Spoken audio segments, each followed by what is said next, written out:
1941년도 12월 7일 날 일본군이 미국의 하와이 진주만을 공격했습니다.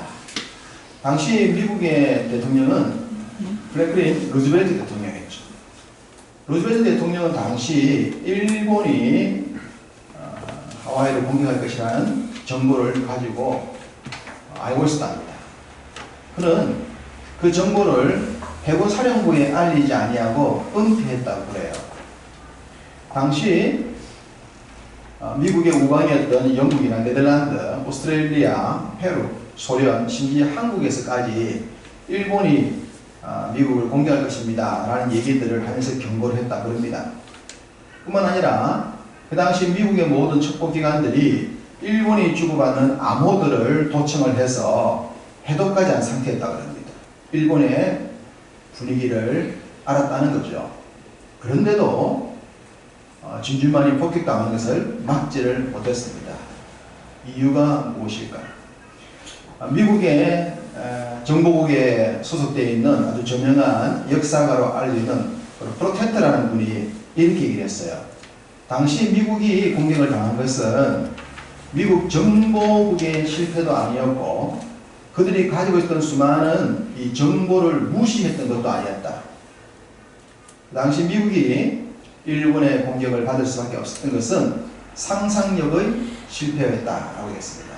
상상력의 실패. 상상력. 사람들 다 생각하지 않습니까? 미국이 그 당시 생각했던 것은 감히 우리 미국을 누가 건드려? 일본이라는 나라가 감히 우리를 공격해? 어림도 없지. 그 생각이었답니다.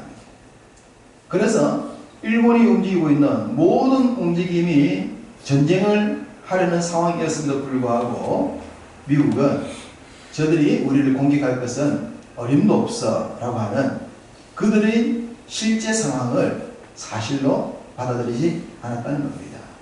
소위 자만심의 결과가 그 전쟁에 슬픈 전쟁을 가져왔다 라고 얘기를 합니다. 자만심. 우리가 우리 주변에 어떤 사람들을 보면 자만심에 빠져서 망하는 경우를 보게 됩니다. 믿음의 사람들이라고 해도 예외는 아닙니다.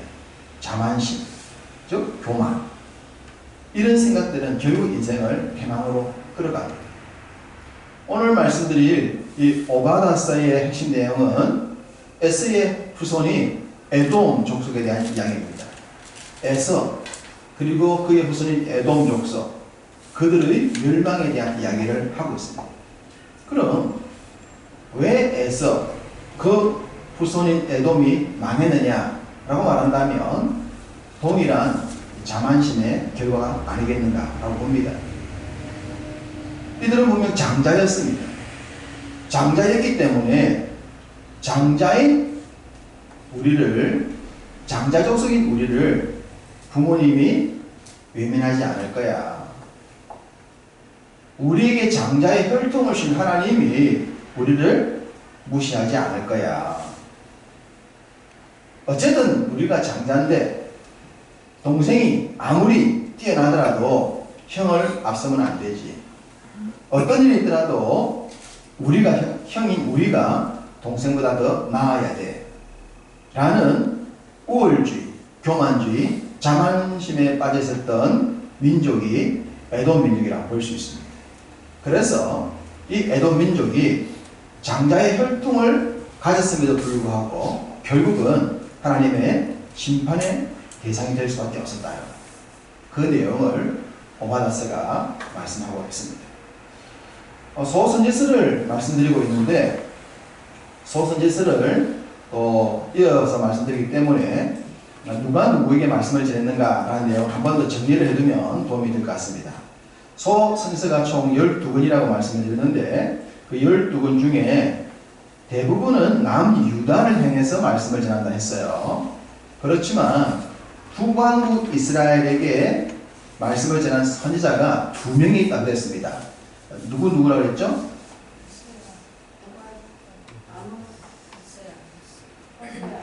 호세아와 아모스. 호세아, 아모스. 12명의 선지자들의 이름을 딱 검색해 보면 아가 붙어 있는 선지자가 2명이 나옵니다. 누굽니까? 호세아, 아모스입니다. 그래서 아 2명을 붙이면 북이스라엘에게 예언했던 선지자를 보시면 됩니다. 이 내용을 기억할 때는 6.25 노래를 기억하고자 했습니다. 우리 청년들은 6.25 노래 모를 거예요. 안 배웠죠? 저희들 때 배웠는데 잊으랴 어찌리 그날을 6.25도 있지 않습니까? 그 북쪽에서 우리를 공격했던 그 북쪽 잊으랴 어찌 잊으랴 호세아 아모스. 그래서 북왕국 이스라엘에게 예언했던 선자는 아를 기록합니다. 호세아와 아모스 2사람입니다. 그리고 아수르 대제국 500년 제국의 아수르가 세상을 지배했지 않습니까? 그 500년 제국의 아수르의 멸망에 대해서 예언했던 선자가 등장을 합니다. 그 사람도 2명입니다. 그 아수르의 수도가 니느웨였어요. 니느웨. 그 니느웨에서 말씀을 전해냈던 선자가 잘 알고 있는 사람이 누굽니까? 요나잖아요. 요나가 니느웨에서 말씀을 전하고 난 뒤에 니느웨가 회개를 하게 됩니다. 회개하는 걸 보고 화를 내는 장면이 나오죠. 회개해서 살아남습니다만 100년이 지난 이후에 이 아수르는 더욱 죄악에 빠져서 회개하지 않냐고 망하게 돼요. 바로 그 망하는 아수르를 향해서 예언했던 선자가 나홈입니다. 나홈. 그래서 요나와 나홈의 이름을 지면 요나가 돼요. 요나, 나홈, 요나. 동일하게 아수르 2명의 선지서를 통해서 그 제국의 멸망의 얘기를 해드렸습니다. 그리고 이제 오늘 본문에 해당되어지는 에돔 족속을 향해서 예언했던 선자가 오바다입니다. 오바다, 오이에를 생각하시면 된다고 말씀드렸어요. 자, 이렇게 우리가 선지서를 볼 때에 그 선지서가 주 대상 무엇을 향해서 왜 전하고 있는가를 알면서 성경을 보면 또 설교를 들으면 이해가 훨씬 빠르잖아요. 그렇게 정리를 해두시면 좋을 것 같습니다. 자, 에돔, 에서의 후예인, 장가했던 에서의 후예인 에돔 족속을 향해서 말씀을 전하셨던 이야기가 오늘 본문인데 1절을 보시겠습니다. 1절을 보시면 주 여호와께서 에돔에 대하여 이와 같이 말씀하시니라. 에돔에 대한 말씀입니다. 이와 같이 말씀하신다라고 말한다면 1장에는 전체적인 내용이 되겠죠. 자, 하나님이 말씀하신다 2가지 의미입니다. 좋은 말씀이든지 그렇지 않은 말씀, 둘 중에 한 말씀이 되겠죠. 좋은 말씀을 전해주시든지 아니면 심판의 메시지를 전해주신 2가지입니다. 2가지 메시지. 이 2가지 메시지를 기억해 보십시오.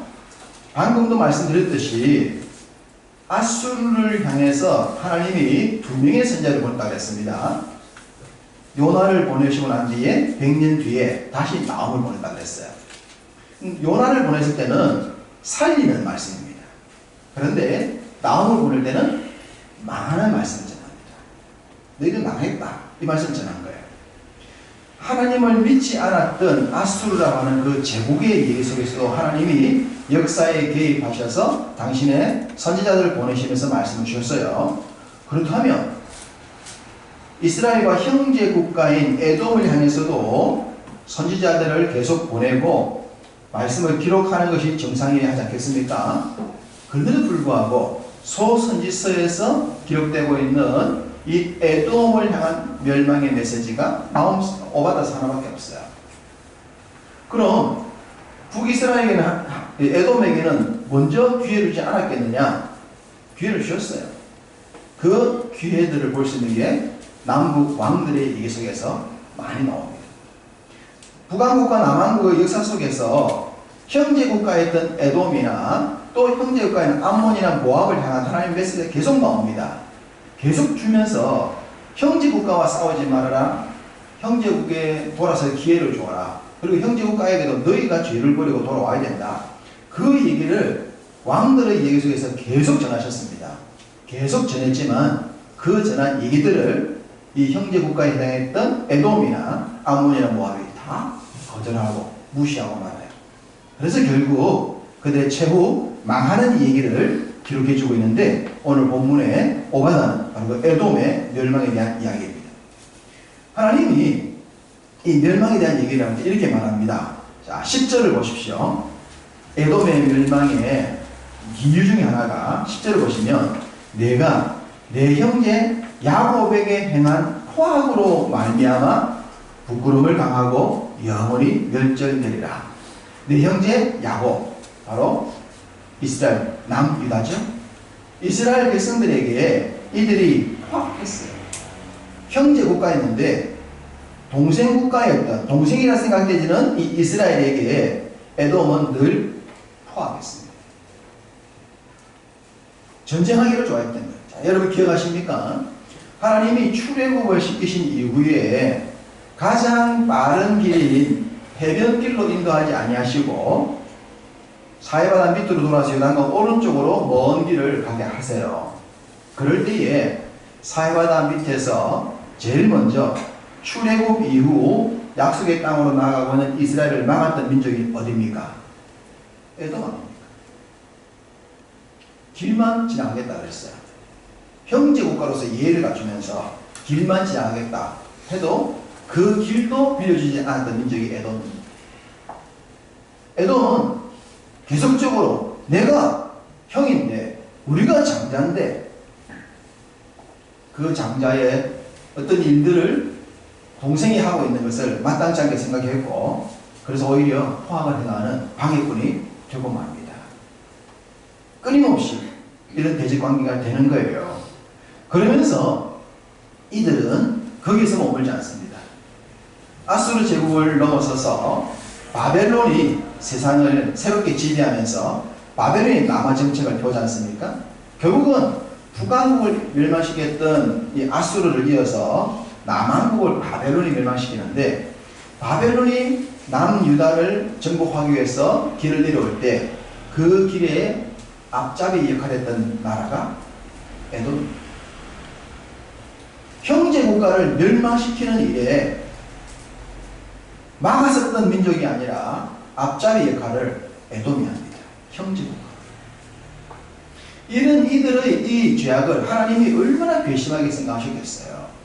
하나님이 북왕국 이스라엘을 아수르에 파실 때도 우리식으로 말하면 하나님이 슬픈 눈물 흘리셨을 거예요. 사랑하는 자식을 팔 수 있습니까? 비록 19명의 왕들이 나오는 동안에 한 명의 선한 왕이 없어서 하나님이 속은 상했겠지만 북왕국 이스라엘을 아수르에 멸망시킨 것은 미워서가 아닙니다. 그들을 회복시키기 위함이었죠. 정신 차리게 하기 위함이거든요. 그래서 슬픈 마음을 가지고 아수르를 팔았는데 다음에 바벨론의 남유다까지 파십니다. 그때 하나님의 마음은 어떻겠습니까? 너무너무 가슴이 아팠을 거예요. 얘들이 정신을 못 차리니까 이렇게라도 해서 정신을 차리게 하려고 파시는데 그 옆에서 불장난하고 있는 에돔을 보셨을 때 하나님이 이 에돔이 얼마나 괘씸했겠습니까? 하나님 마음을 모르고 하나님의 정하고 있는 이 에돔 보시면서 너무너무 속상하셨어요. 그래서 에돔은 자신이 행했던 대로 열매를 거두게 됩니다. 자, 7절을 보십시다. 7절을 보시면 너와 약조한 모든 자들이 다 너를 쫓아 변경에 이르게 하며 너와 화목하던 자들이 너를 속여 여기며 내 먹을 것을 먹는 자들이 내 아래에 함정을 파니 내 마음에 지각이 없음이로다. 애굽이 함께 했던 사람들, 믿고 따랐던 사람들에게 쫓길 것이다. 화목하게 지냈던 사람들에게 속임을 당할 것이다. 한상에서 밥을 먹고 놀았던 사람들이 너희들에게 함정을 팔 것이다. 가장 가까운 사람들에게, 믿고 의지했던 사람들에게 뒤통수 맞을 것이다. 그 얘기하고 있습니다. 이런 얘기하면 속된 말로 사람들이 뭐라 말합니까? 세상에 믿을 세상에 믿을 분 하나도 없다. 그 얘기 하죠. 애들은 꼭 그런 장 났어요.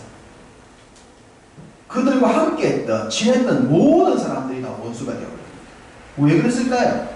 그런데 그들은 왜 그러는지 몰랐어요. 지각이 없는 민족이라 말하는 거예요. 지식이 없고 깨달음이 없다고 그러는 거예요. 왜 자신들이 망하는지 모르는 거예요. 왜 가까운 사람들이, 왜 친구같이 지낸 사람들이 나에게 원수짓을 하는가를 몰랐단 말이에요. 그 이유가 뭐예요? 이들이 형제 국가였던 이스라엘 민족에게 가시 역할을 했기 때문인데 자신들이 그 가시 역할을 하고 있다는 사실을 몰랐다는 거예요. 장자라는 그 특권 하나만 가지고 모든 것을 거저먹으려 했던 이들의 그 어리석음이 그들 스스로를 멸망으로 끌어갔다. 지금 오바다가 그 얘기를 하고 있습니다. 지각이 없는 백성, 지식이 없는 백성, 지혜가 없는 백성, 망하는 백성이에요. 여호와를 경외하는 것이 지혜와 지식의 근본이라 하지 않았습니까? 지혜와 지식은 똑똑한 머리를 말하는 게 아니에요. 공부 잘해서 서울대학 가고 석박사 가고 하는 그런 머리 얘기하는 게 아니에요. 분별할 줄 아는가, 세상의 이치를 아는가, 옳고 그름을 아는가, 그것이 지각이고 그것이 지혜이지. 똑똑한 머리를 가지고 IQ 좋아서 공부 잘하고 세상에 돈 많이 버는 그런 얘기를 하고 있는 게 지금 아니라는 얘기입니다. 그런 얘기를 따지면 제국주의자들의 승리자죠. 그러나 제국주의자를 하나님 쓰시지 않거든. 결국 에돔도 여호와를 경외하는 백성을 방해하다 망하고 마요. 모든 시대에 하나님을 대적하고 하나님의 백성들을 대적한 자들은 망하게 되어 있습니다. 이 진리, 변하지 않는 진리. 에돔은 그렇게 망합니다. 에돔이 망하는 결정적 이유를 3절을 통해 다시 한번 정리해 보겠습니다. 자, 3절을 보시면 너의 마음의 교만이 너를 속였도다. 에돔은 교만한 마음, 자만심에 의해서 스스로가 속여버렸어요. 너무 좋았기 때문입니다. 장자였고 또 바위 틈에 거주하며 높은 곳에 사는 자여 내가 마음에 이르기를 누가 능히 나를 땅에 끌어내리겠느냐 하니 누가 감히 우리를 대적해. 이게 에돔이었습니다. 에돔의 교만을 크게 정리하면 두 가지입니다. 첫 번째는 장자권이었습니다. 우리가 장자다. 내가 장자다. 내가 장자인데 누가 무시해. 부모가 무시하더라도 하나님 무시하더라도 우리는 장자야. 우리가 혈통에 우선권이 있어. 이 교만에서 벗어나지 못했어요. 그래서 결국은 그것 때문에 이 교만에서 벗어나지 못한 겁니다. 장자는 분명 특권이 있습니다. 성경도 장자에게는 2배의 몫을 말씀하고 있지 않습니까? 장자에게는 그 집안의 혈통의 시작이요. 그 집안의 혈통을 이어가는 사람이기 때문에 특권이 있는 걸 알아요. 요즘 우리나라는 이걸 다 평탄화시켜버렸습니다만 사실은 특혜를 줘야 돼요. 장자는 집안도 책임지고 집안의 가문도 이어가고 부모님에 대한 책임도 더 가지고 있고 장자가 가지고 있는 의식은 차자와 다르단 말이에요. 그 장자의 일에 특별한 2배의 권리가 주어져요. 그런데 장자에게 2배를 주는 만큼 책임도 다르잖아요. 그만큼 집안의 일을 해야 돼요. 부모님에게 책임을 해야 되는 게 그게 특권에 따르는 책임이라고 합니다. 특권만 누리고 책임을 하지 않는 게 방임이죠. 오늘날 우리 정치인들 있는 사람들이 특권만 누리잖아요. 책임에 대해서는 거짓말을 하고 그 위치에서 바르게 책임을 내야 그 지도자이고 나라가 바르게 되는데 특권만 누린단 말이에요. 책임을 다하지 않는다. 그럴 때에 야곱은 어땠습니까? 야곱은 동생으로 태어났기 때문에 형이 가지고 있는 그 특권이 없었어요. 그 동생이 너무 억울한 거예요. 혈통적으로 동생으로 태어났던 이유 하나 때문에 가문도 이어가지 못하고 특권도 누리지 못하는 게 너무 답답해서 이 야곱은 형의 특권을 뺏고 싶은 마음을 가지고 있었어요. 특권을 누리고 싶었던 거예요. 나도 집안을 한번 책임지고 싶다. 나도 우리 집안을 대를 이어보고 싶다. 내가 비록 혈통적으로는 동생이지만 형보다 더 잘할 수가 있다. 그런 마음을 가지고서 형의 것을 뺏고자 하지 않았습니까? 그게 장자권 싸움이잖아요. 그런데 하나님이 거기서 야곱 편을 드세요. 야, 이 녀석아, 네가 혈통을 무시하냐? 그렇게 속이면 돼? 이렇게 하지 아니하시고 오히려 야곱에게 특권을 넘겨버렸어요. 여기서 에서가 뺑 돌죠. 책임을 다하지 않으면서 특권만 누리려고 그러다가 결국은 여기서 문제가 생기지 않습니다. 우리 예수님이 신약성경에 사실 말씀 나오는데 천국은 침노하는 자의 것이다. 천국은 누구의 것? 침노하는 자, 빼앗는 자, 탈취하고 싶은 자, 내 것으로 삼고 싶은 자. 천국은 이제 믿었으니까 이제 뭐 그냥 가겠지. 한번 구원받은 영원한 구원인데 뭐 그게 아니라 이 천국 백성답게 싸움에서 이기듯이, 탈취하듯이, 빼앗듯이, 갖고 가고 싶듯이, 더 잘하고 싶듯이 그런 애착을 가지고 애쓰고 노력하고 열심히 갖는 모습. 그래서 우리 주님이 천국은 침노할 자의 것이라 하셨어요. 에서처럼 장자니까 특권을 받았으니까 그냥 누리면 내가 아니라 찾아야에도 불구하고 야곱처럼 한 번 나도 형의 것을 하고 싶어. 우리 집안 나도 그런 사람 되고 싶어. 그래서 그걸 얻기 위해서 막 애를 쓰고 노력하는 그런 모습. 여기서 에서와 야곱이 달라지잖아요. 에서는 혈통적으로 우월했지만 그 혈통 가지고 감히 누가 우리를, 소두에 말씀드렸듯이 감히 미국인 우리를 누가, 일본이 에이 설마 그런 모든 정보가 들어와도 에이 감히 미국인 우리를 택도 없지, 이런 자만심. 이것이 결국은 피해 역사, 슬픈 역사를 만드는 거예요. 또 하나는 환경입니다. 자, 에돔은 어떤 환경이 있었습니까? 바위 틈에 거하고 살면서 난공불락의 환경 속에서 살고 있었어요.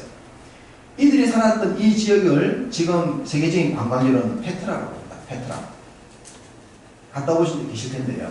페트라 유적지가 우연히 발견됐어요. 우연히 숨겨져 있었어요. 우연히 발견됐어요. 너무 놀랐어요. 발굴한 사람이.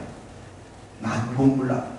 잘 보이지도 않았고, 보인다 하더라도 들어갈 때 길 좁아서 바위 틈에 숨어 있었기 때문에 위로 날지 아니하고 밑으로 걸어 들어가면 정복하기가 힘든 그런 곳에 있었어요. 그러니까 이들이 이 천연의 요새에 수도를 만들고 나라를 기틀을 세운 겁니다. 누가 감히 우리를 정복해? 우리가 이곳에 있는지도 몰라. 안다고 한들 이 좁은 길을 마차가 들어오고 군대가 못 들어와. 그 길만 하나 딱 막아두면 멸망할 수가 없는 환경적 요소가 에돔이었어요. 그래서 에돔은 우리의 환경이 절대 우리는 망하지 않을까 하는 자만심에 빠져있었던 겁니다. 혈통적 우월주의에 빠져 있었고 환경적 요소에 흠뻑 빠져있었던 에돔. 그래서 하나님도 우리를 멸망시킬 수 없을 것이라고 자만심에 빠졌던 나라가 에돔입니다. 그런데 이런 에돔을 하나님께서 그냥 두시겠습니까? 형제국의 멸망에 박수치면서 형제국의 멸망에 앞자리 역할까지 했던 이 민족을 그냥 두시겠냐 말입니다. 어리석게도 이들은 바벨론의 앞자리 역할을 했지만 바벨론의 멸망을 당합니다. 형제국의 멸망을 도와주면서 박수를 치면서 1차, 2차 포로로 잡혀갈 때 기분 좋았겠지만 그들도 결국 바벨론에 의해 정복을 당하고 맙니다. 그들이 믿었던 나라, 그들이 의지했던 나라, 그들이 함께했던 그 세력에게 망하고 마는 거예요. 이게 교만의 결과요, 세상의 모습입니다. 우리 예수님이 그 시대에 기득권주의자였던 소위 유대인들에게 딱한 말씀들을 많이 하셨잖아요. 인자하신 우리 예수님이 그 유대인들을 향하여 독사의 새끼다 그렇게 외치셨잖아요. 얼마나 기분 나쁜 얘기입니까? 회칠한 무덤이다. 썩어서 냄새난 자들이다. 그렇게 말씀하셨어요. 왜냐 그러면 그 당시 유대인들은 혈통적 우월주의에 빠져 있었어요. 우리가 선택받은 민족인데 선택받은 민족 하나님이 버리겠어? 우리는 우리만 구원받을 자야. 그 혈통적 우월주의에 빠져 있어서 자신들을 의인이라 만들었고 그러지 않은 사람들을 죄인으로 다 만들어버렸어요. 가난한 사람들, 약한 사람들, 아픈 사람들 다 죄인이라고 취급했어요. 어디 성경 어디에 그들이 죄인이라고 나와 있습니까? 그들이 그런 법을 만들어버린 거예요. 그런 법을 만들어서 스스로 우월주의에 빠져 있었기 때문에 하나님께서 그 시대 그 백성을 또 로마에 파신 건 아닙니까? 하나님의 백성으로서의 책임은 다하지 아니하면서 특권만 누리고 있던 자들은 하나님께서 언제나 깨우치기 위해서 강한 자들의 밥이 되게 하셨고 가진 것들을 잃게 만드셨어요. 재물을 의지하면 재물을 잃게 만들었고 명예를 의지하면 명예를 잃게 만드셨던 거예요. 깨닫게 하신 것이죠. 에서의 후손 에돔도 마찬가지입니다. 또 하나 환경적인 겁니다. 환경적인 요소. 오늘 우리 사회가 뭐라고 말합니까? 어느 숟가락을 가지고 태어나에 따라서 인생이 달라진다 얘기하잖아요. 금숟가락 가지고 나왔냐? 흙숟가락 가지고 사냐? 그러면 금숟가락 가진 사람은 무조건 이 세상에서 승리하고 흙숟가락 사람은 무조건 실패합니까? 그런 세상적 논리에 우리가 빠지지 않아야 돼요. 세상은 있는 자가, 타고난 자가 더 잘할 수 있을 것이라고 산술적으로 얘기를 하지만, 그러나 세상을 이길 수 있는 것은 그게 전부가 아닌 겁니다. 일부분은 될 수가 있겠지만 그게 궁극적이 될 수가 없어요. 세상에서도 진짜 승리하는 사람들의 얘기들을 보면 타고난 집안보다도 개척한 사람들이 더 많습니다. 확률을 다르게 봐야 돼요. 에서는 환경적으로 너무 좋았어요. 우리 주변에 너무 좋은 환경을 가진 사람이 있죠. 부모님에게 물려받았고 짱짱하고, 그래서 절대 저 사람 집안에 문제가 생기지 않겠지 라고 생각되시는 분들이 있을 수 있습니다. 착각하지 말아야 됩니다. 자, 4절을 보십시오.